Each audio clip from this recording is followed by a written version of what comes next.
Europe, May 1940, a world bracing for disaster. Germany's war machine, lightning fast, relentless, unstoppable, had torn across the continent. In just 2 weeks, the armies of Belgium, Luxembourg, and the Netherlands had fallen like dominoes. And now, the British Expeditionary Force, one of the strongest armies Britain had ever sent to foreign soil, was trapped. Fade into the beaches of northern France. Black smoke, wrecked trucks, exhausted soldiers.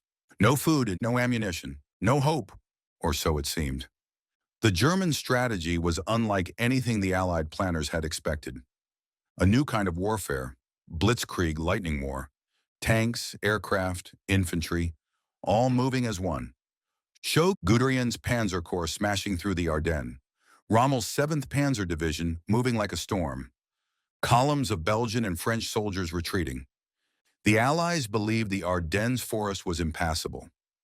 They believed it was their shield, a natural fortress. They were wrong. Sound of tanks rumbling. On May 13th, German armor burst through the trees like iron wolves. The defensive lines collapsed. The French 55th Infantry Division was wiped out. By May 20th, German spearheads reached the sea near Abbeville, cutting the Allied army in two. Beat, the trap was complete. Nearly 400,000 Allied soldiers, British, French, Belgian, were being pushed into a shrinking pocket around a small port in northern France. Cut to the port town of Dunkirk. Dunkirk, a place no military commander ever planned to fight from. A fishing town, a holiday beach, never meant to hold an army. Show lines of soldiers waiting in the surf, explosions around them. The Luftwaffe circled overhead like vultures. Stuka dive bombers screamed from the skies. Fuel tanks, ammo trucks, supply depots, everything burned. Cut to real names: General John Gort, French General Maxime Weygand, King Leopold III of Belgium surrendering. Communications collapsed. Units were scattered. Entire divisions simply disappeared. General Lord Gort, commander of the British Expeditionary Force, faced an impossible choice. Pause. Fight and die, or retreat to the sea and pray. Imagine this sight. Hundreds of thousands of men standing in lines stretching miles across the sand. No cover, no shelter, only hope and terror. Show. Soldiers digging foxholes with helmets.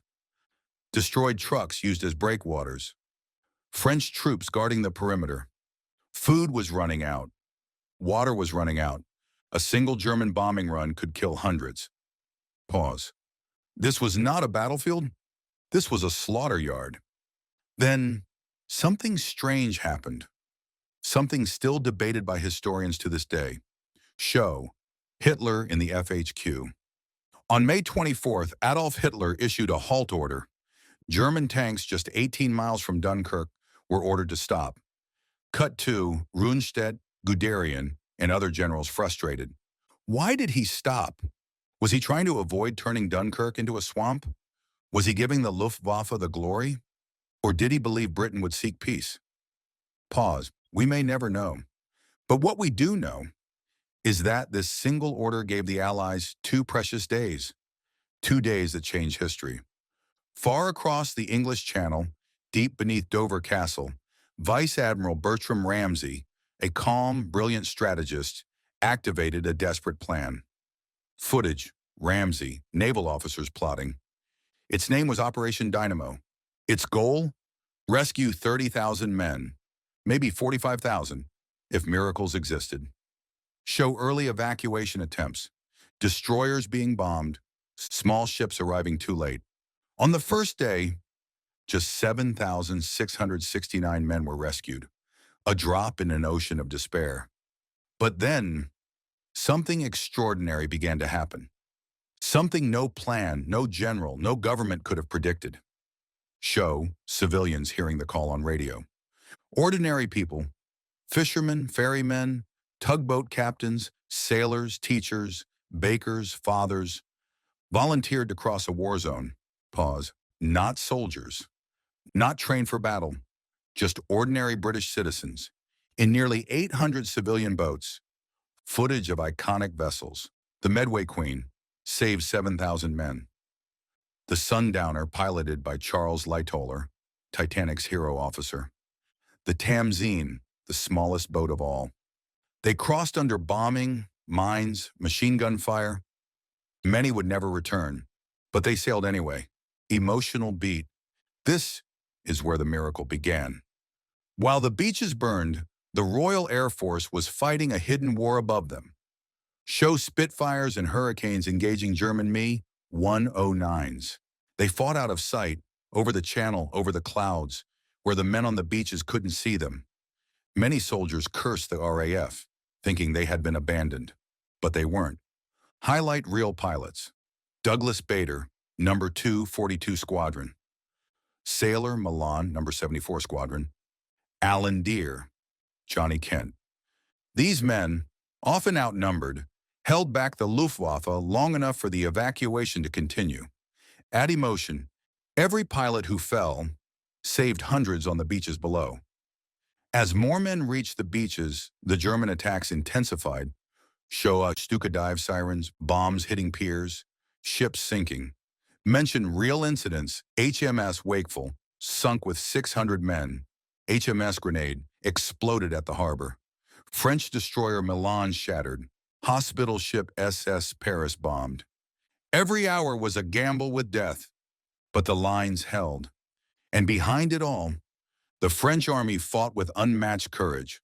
Highlighted the 12th Motorized Infantry Division, the 21st Infantry Division, the 2nd Light Mechanized Division, the 1st Moroccan Division.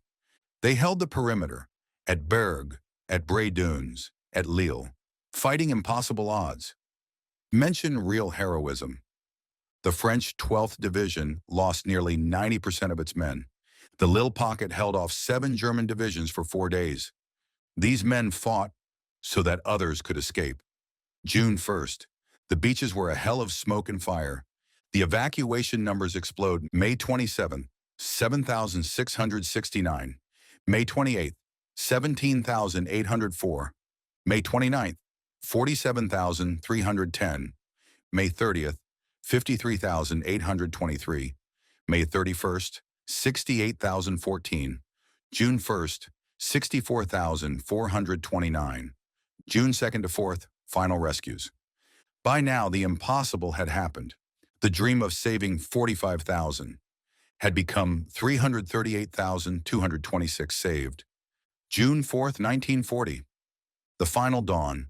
Show the empty beaches, abandoned helmets, burned trucks. Only silence remained. The last French soldiers, brave to the end, were taken off in the early morning hours.